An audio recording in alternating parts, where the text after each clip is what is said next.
All right, I'd like to record a video about, that's kind of close, this idea, this recognition that your mind is not reliable. Your mind / your emotions, they are not reliable. Not totally unreliable either, but sometimes you can just get things so wrong with your interpretation of the events, of the facts.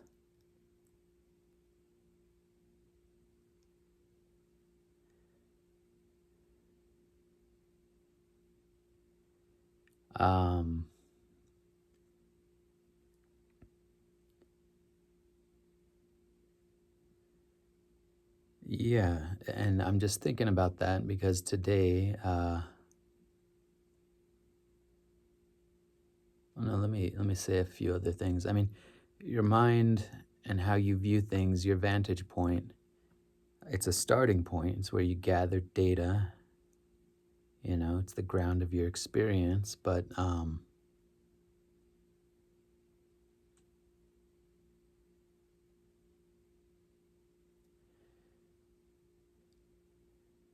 ground of your experience in terms of a particular interaction, not ultimately the ground of your experience, but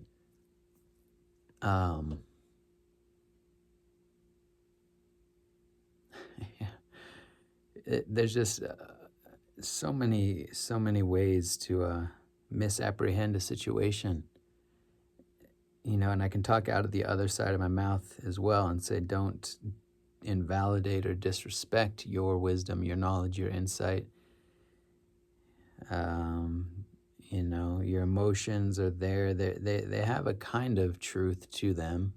They're reacting to something in the world or to your interpretation of events in the world. But boy, I've just been wrong so many times.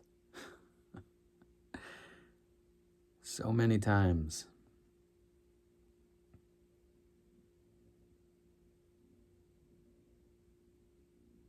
And felt very sure that I was right, that I had the right.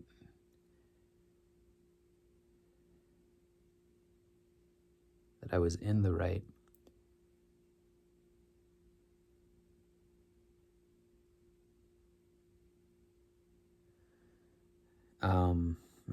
And so what do you do about that? Well, let me get to that in a second. But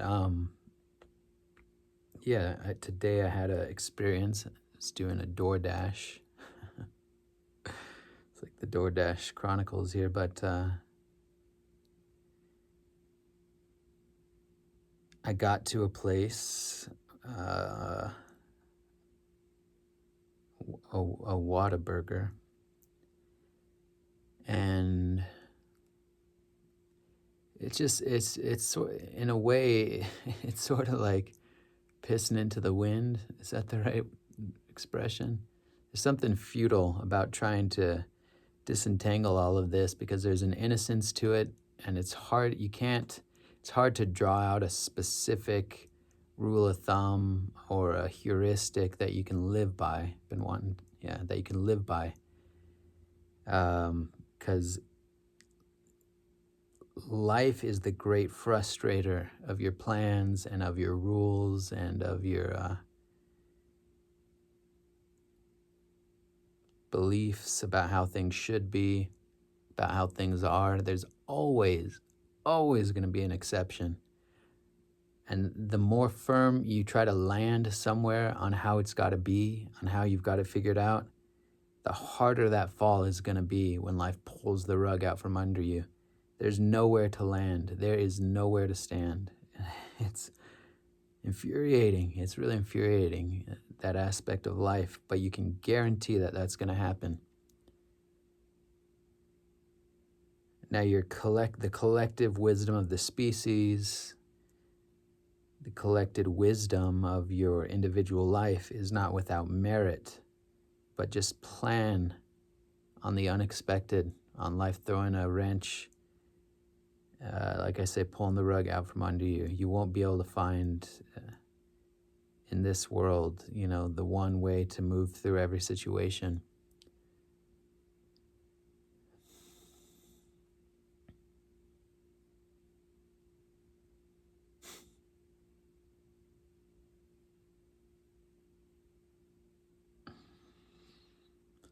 Oh man, it is so frustrating.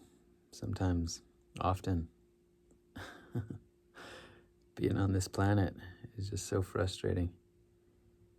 But yeah, so I went to pick up an order and got there, and yeah, man, I've got 20 different rants I could go on here.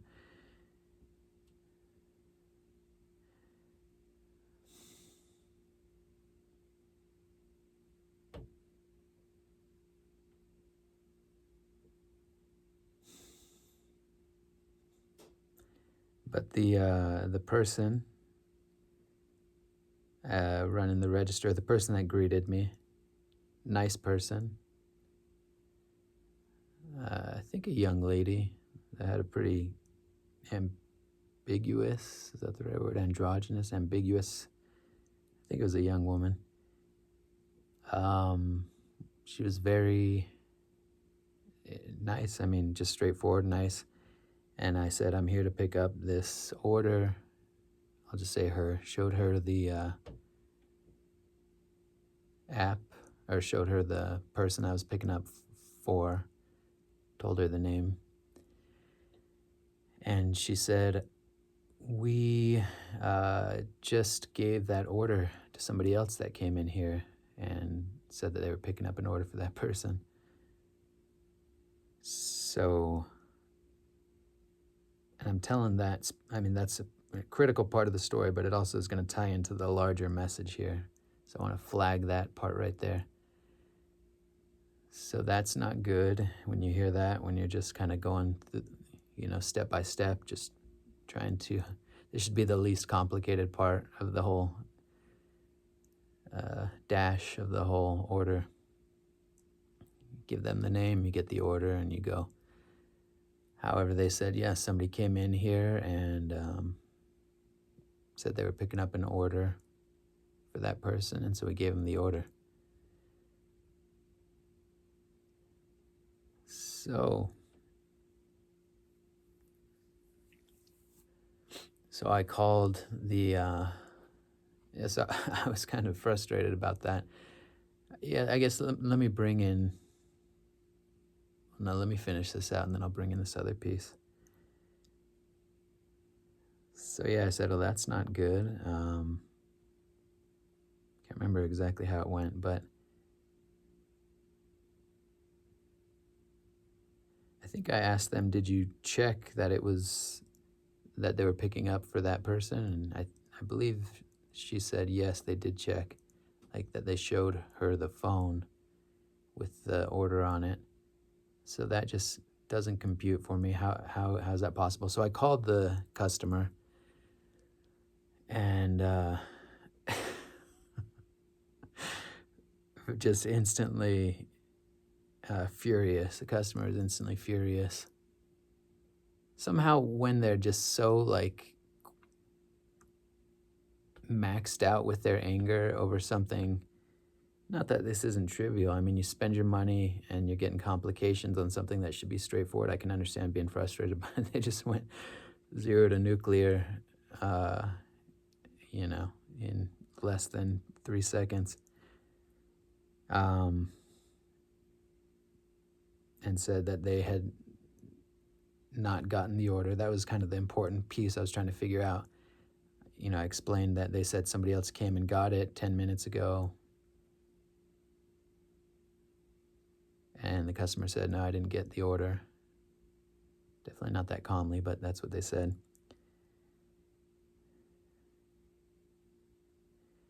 And so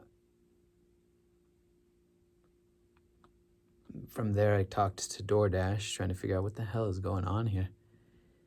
Part of my mind, I'm thinking, did they really show the is what the person, the Whataburger employee, is what they told me, that they saw the actual order on the phone. Is that true, or are they kind of covering for themselves? I've got that suspicion in my mind that maybe I was lied to, but you don't know. It's possible that's exactly what happened. So I just was kind of trying to, as professionally, logically, go through the steps as I could. So I called DoorDash and told them what happened.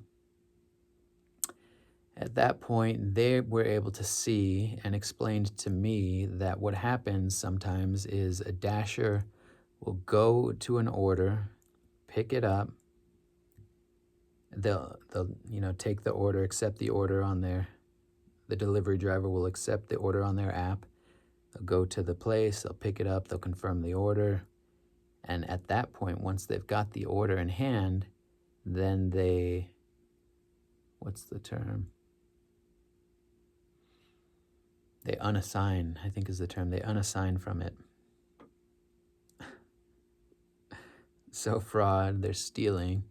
Seems like such a huge effort to, it was a small order from, a fast food restaurant. And it's transparent to DoorDash what happened, so I don't know exactly the repercussions. Even though I tried to push him on that, it sounded like, I think the word they used was, it'll be a ding on them. I'm thinking, a ding? They just stole. They just completely abused the app, the whole purpose of the app. They should be fired. So maybe they will. I don't really know, and I wasn't really focused too much on that. But okay, so that explains the situation, how we got here.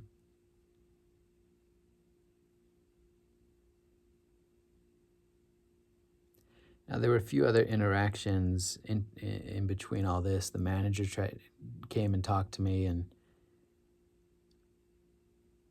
I was kind of firm. I don't think I was a dick, but I was kind of firm. I said, and she was just trying to go on and on. And I said, I need to talk to DoorDash. And then she would just go on. I said, all right, I'm just going to cut in here. I'm calling DoorDash, and we'll go from there. Cut her off. And so I got this customer who's gone nuclear. So, and sometimes when people, did I wrap this point up? Sometimes when people go nuclear, it's sort of easier to just dismiss it. It's like there's no way I can personalize this because the situation sucks, but it doesn't merit, a meltdown. And I know I've done nothing wrong in this situation. So, but anyways, I've got this customer, furious, trying to coordinate between DoorDash and the place and the restaurant.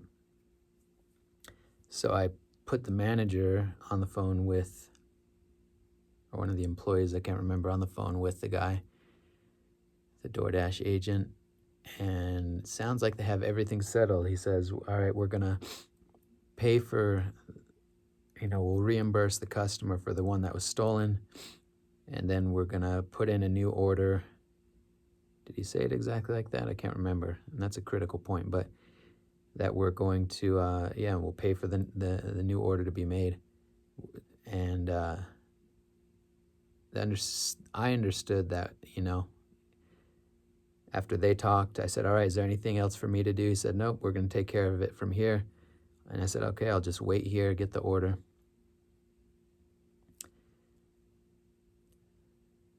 And so we left it at that. It sounded like the DoorDash agent was going to take care of, sending over the money and everything like that. And I assumed the order. So I'm communicating with the customer. DoorDash is, I feel like I'm getting too much into the weeds here, but it's just, it's going just sideways on so many levels. But up to that point, I've stayed calm throughout all of this. It's a nice feeling because I've stayed clear that, I walked into a confusing situation, turned out to be a fraudulent situation, nothing to do with me. I've tried to keep a logical focus and just get things fixed every step of the way. Haven't flipped out, haven't been a prince, haven't been totally kind, but I think mostly appropriate, kind of firm with people. But um, and so we leave it at that. And so I'm waiting there.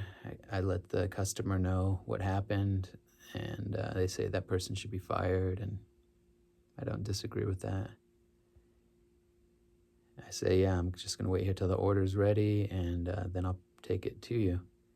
So 5 minutes go by. You know, sometimes when there's already been so much kind of confusion and coordination, and they're also trying to coordinate with drive-through and other things, it's not just like one thing going on for any of us. You kind of give a little breathing space, kind of let the air clear a little bit, the energetic channels clear. So I'm thinking, well, it was a small order, but okay, you know, maybe they had a few other orders. 5 minutes go by. I think something like 10, maybe more minutes go by. I'm thinking, what is going on here? You'd think they would prioritize this, and it shouldn't take that long. So I call them over, and I've been standing there the whole time. And the person says to me, we don't have the order. Nobody resent us the order, so we haven't started making it. I'm thinking, you got to be kidding me. You have to be kidding me. This is just...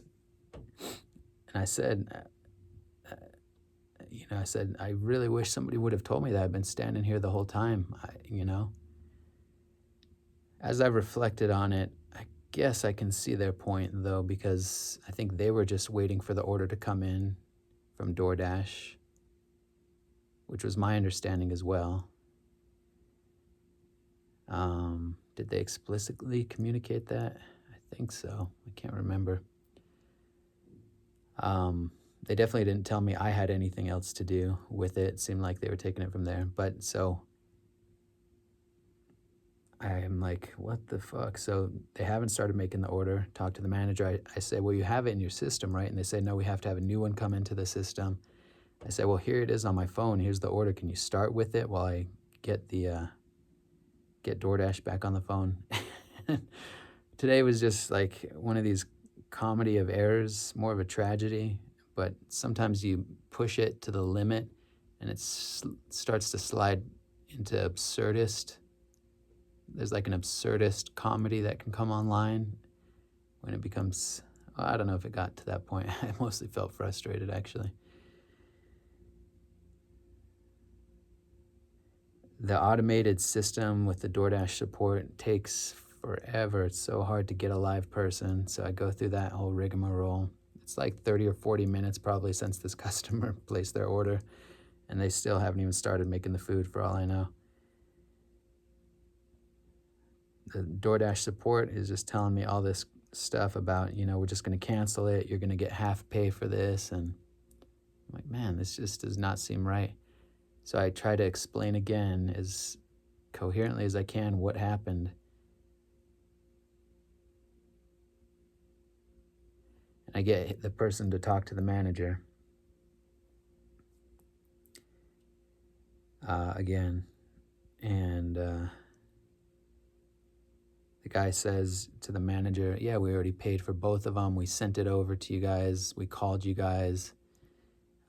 We sent an email. And so the manager checks, and she's pretty patient too. For the most part, cooler heads all around prevailed. I mean, for as crazy and confusing as it was, besides the customer being, totally livid.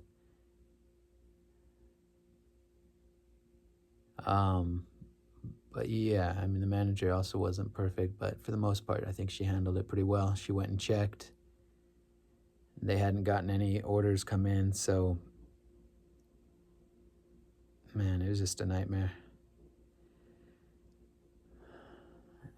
And all throughout, I'm trying to send messages to the customer and let the customer know what's going on. And so eventually, the guy said, yeah, we're going to cancel the order. The DoorDash guy said, we're taking you off the order, after I just spent so much time trying to resolve this. And they gave me half pay because it wasn't a full delivery. And I expressed, I think you guys are kind of punishing the wrong person here, but I also understood that he's got rules to abide by. And then I guess, they took it from there. I don't know what they said they were going to place a new order and talk directly with the customer, and who knows what happened.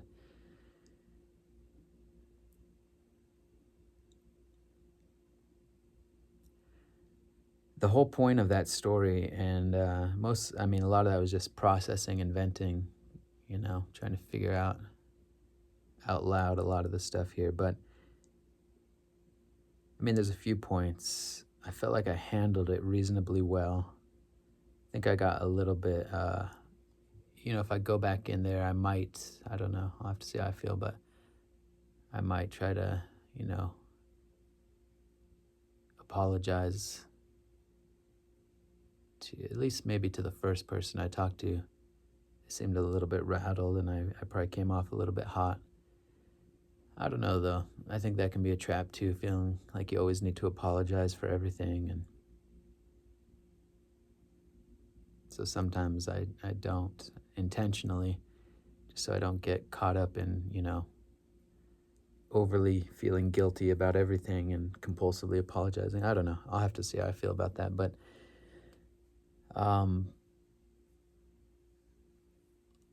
something happened like the first or second day of doing DoorDash, or early on, a few months back when I started doing this. Very similar situation, and it's been totally recontextualized by this experience. Basically the same thing. I went to a place and tried to pick up an order, and this young lady said, "Oh, somebody just came in here and picked that up," and said that she had seen or confirmed, or that was their order, or seen the phone. I don't remember exactly how she said it.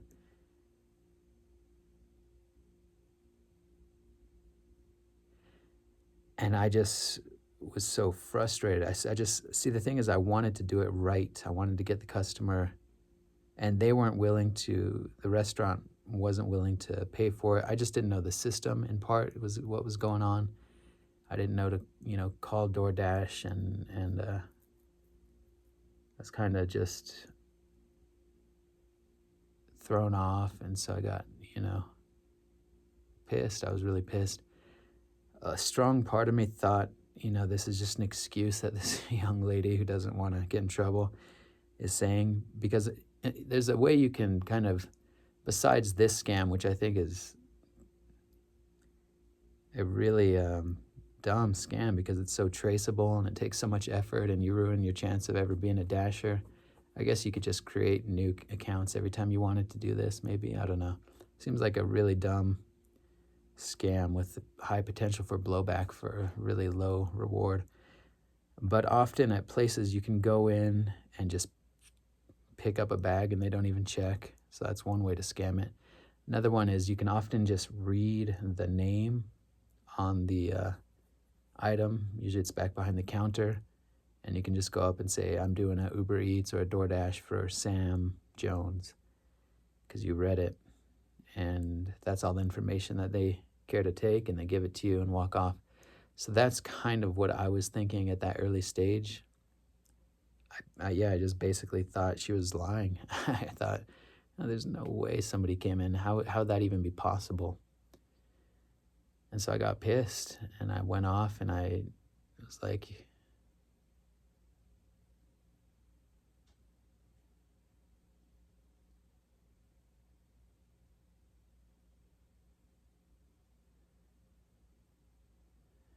yeah, the whole thing was just really confusing, and I just didn't handle it great.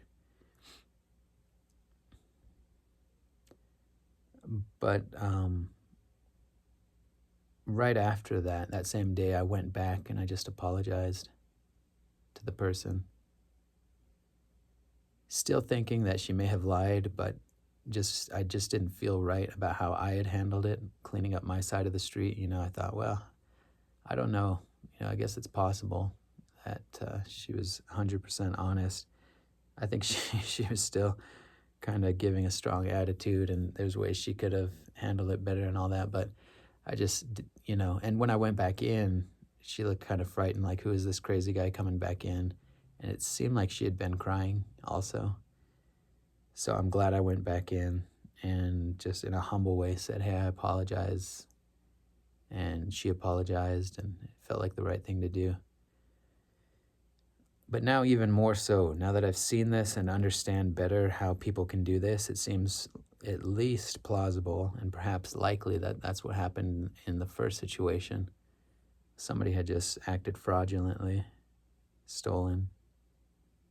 It's entirely possible that the version that young lady at the place early on in my DoorDash, in my DoorDashing, that her story was accurate. So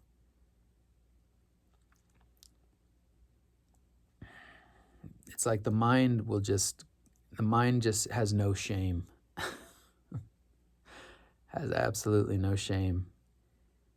And our nervous system and it's part of it is understandable. This is where you can have grace towards yourself in all of this. So you want to have humility. You don't want to let yourself off the hook. You want to be accountable. You can apologize where it's appropriate. But there's a grace there too, because there are so many dishonest people out there. So you can understand how a mind would have that shorthand, is heuristic the word, of being kind of distrustful. And when something, goes not according to plan, that, having that default setting of, okay, being suspicious at a minimum.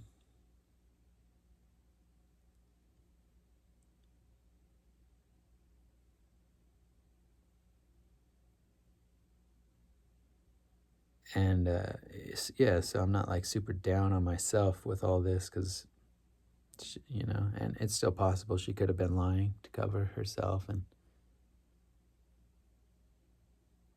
after we had this just not good interaction the first time, and they wouldn't pay for it, I ended up paying out of pocket for the person's, it's like a smoothie, a kiva juice or something. Yeah, I think a kiva juice. And trying to coordinate with, it's just such a crazy thing. And not understanding, really being really green to the whole process. You're also sort of worried always about getting bad reviews and having that reflect on your driver rating. And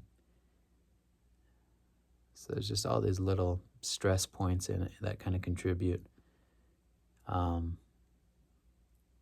I remember calling back, after the fact and expressing frustration after I got things delivered, saying, I really don't like how you handled that. And, is there a number that I could talk to,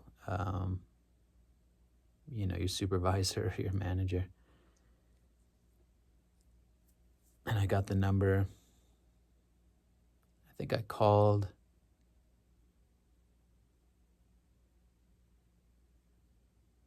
And it went to voicemail or something, and I just decided to drop it at that point. I'm glad I didn't really pursue it. You just get into this, and I don't do that often. That's like,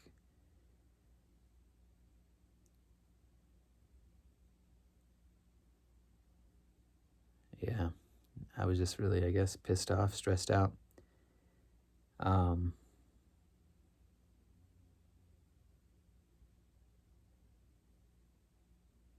But yeah, so I went back and just apologized in person, but the mind has no shame. And I guess here's the point I was trying to make with that is you can kind of understand, yes, be accountable, yes, be willing to humble yourself to apologize, all that stuff. But it's a crazy world, and you don't know who you're interacting with. You don't know their motives. People can be two-faced. So So it's, again, there's nowhere to land in all of this. And now if I encounter that, and so the second time I encountered the situation, it was a much crazier one, the one that happened today, and yet I was much calmer, much more clear-eyed. I had more experience, and so it went much better. Less residue. I feel more grounded throughout, and I feel more at peace for the most part with how I handled it. But it did kind of retroactively illuminate just how wrong I had gotten it, probably, potentially, the first time. That I'm glad I had the foresight and all that to apologize.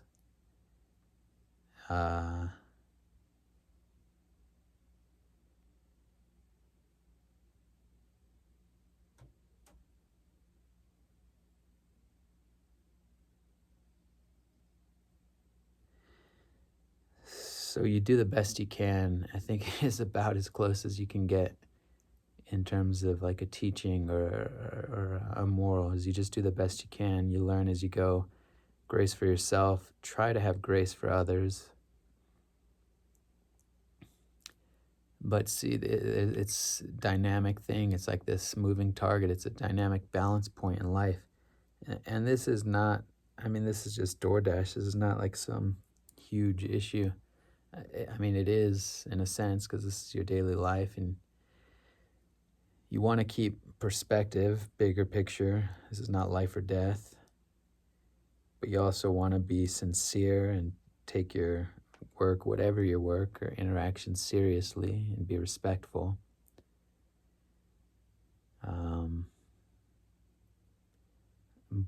But I hesitate to say, just kind of be non-reactive or be serene or don't get riled up, don't get ruffled.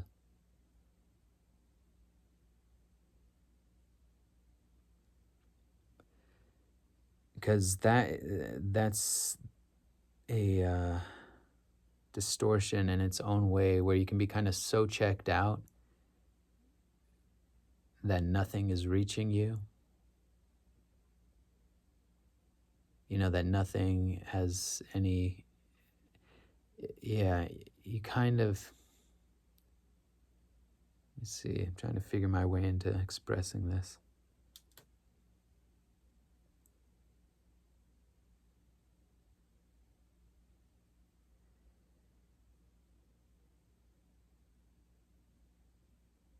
You can be so aloof, so uninvolved, that you end up doing a poor job, that you fall into a kind of, can't think of quite the right word, but there's a kind of, something kind of nihilistic is not quite the right word, but can't think of another word.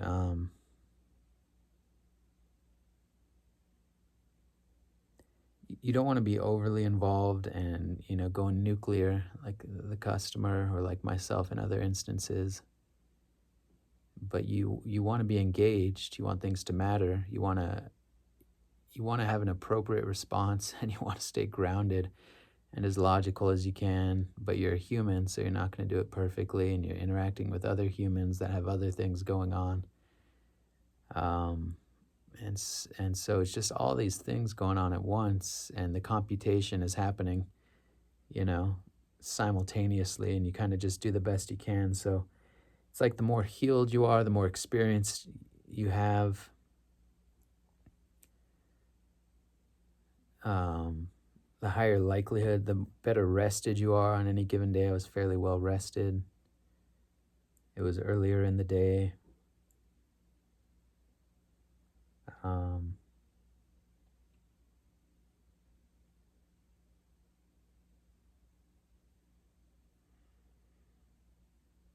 Yeah, and sometimes you have to be aggressive. I guess that's what I'm trying to say. You don't want to be totally passive. Maybe that's the right word.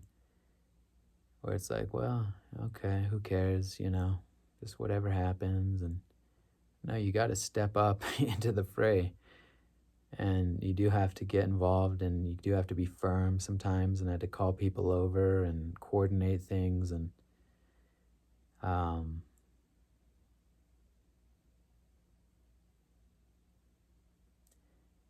and especially because you don't want to get so bogged down in this one interaction that the rest of your day is shot.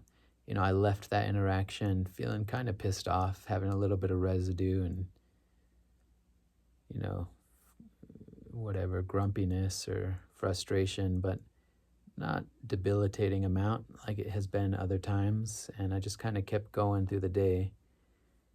Um,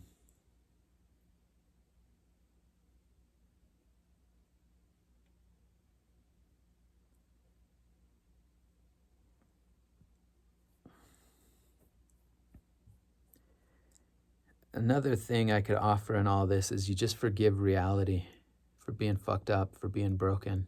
You forgive yourself, you forgive reality. That's just the world we live in.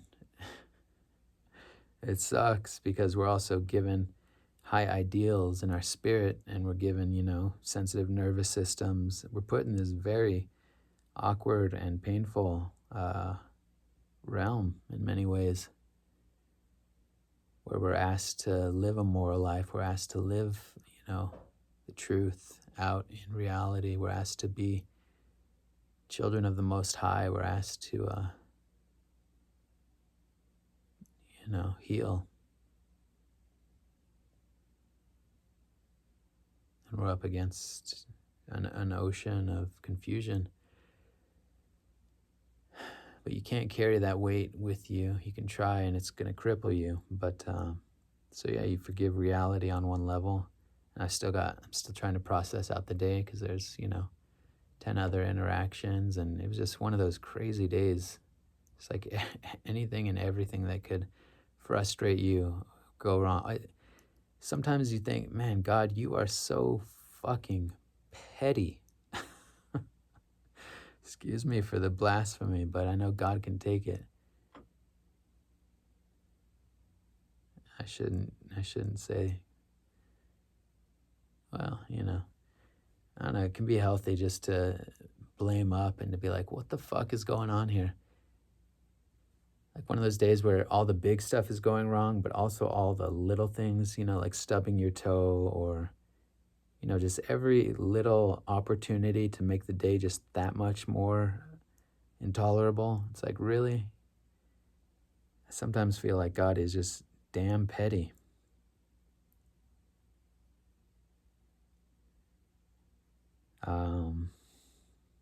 Like, come on, man, at least protect me around the edges if you're going to put me through the blender today. But anyways, some days are like that. And yeah, you get frustrated. Just be human. Be angry, be pissed. And one thing I've done a lot on these DoorDashes and just in general is when you're out driving, you're kind of in this little bubble. That's a good time to fucking yell. Just guttural, primal scream therapy, letting it the fuck out, screaming. Whatever crazy animal fucking primal energy is in you, just scream it out, cuss, be very direct, talk to God, scream at God,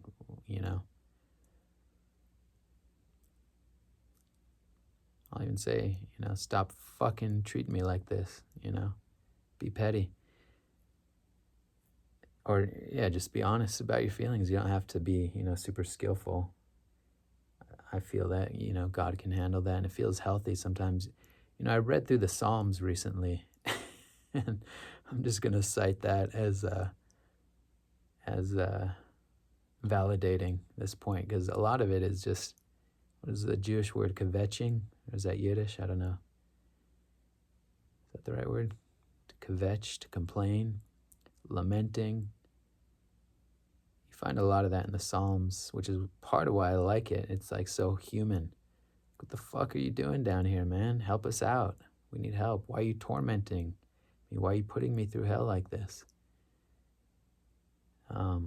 And that feels good. There's something healthy about that because you're acknowledging, like, shit, man, I'm just out here trying to get by. I'm just trying to make money, you know? I'm just trying to make money so I'm not homeless. Give me some support.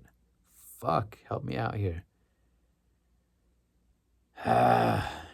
So letting it out and driving in the car can be really helpful for that. And I'll call upon David, or I can't remember who else the Psalms are attributed to. Anyways.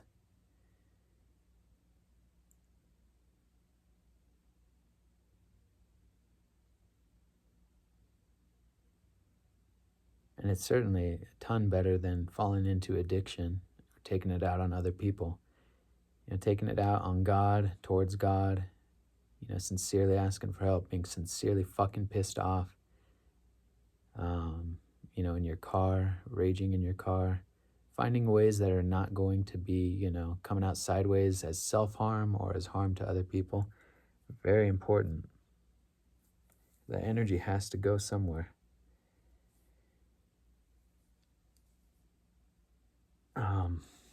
Anyways, yeah, I've gone all over the place here, but I guess the original point is don't trust your mind to tell you the truth.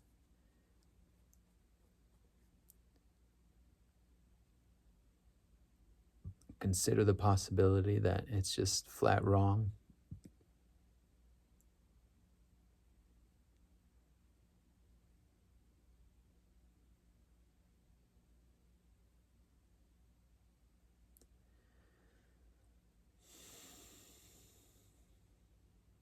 But see, here again, nowhere to land. You can't take that as the rule of thumb either. You just have all these perspectives that you kind of toggle around and see where liberation, a little bit of light comes in, because, again, you don't want to invalidate yourself either. I can look back at all these situations and create a plausible line of thought and understandable towards myself, when I get it wrong. I can see how I got there.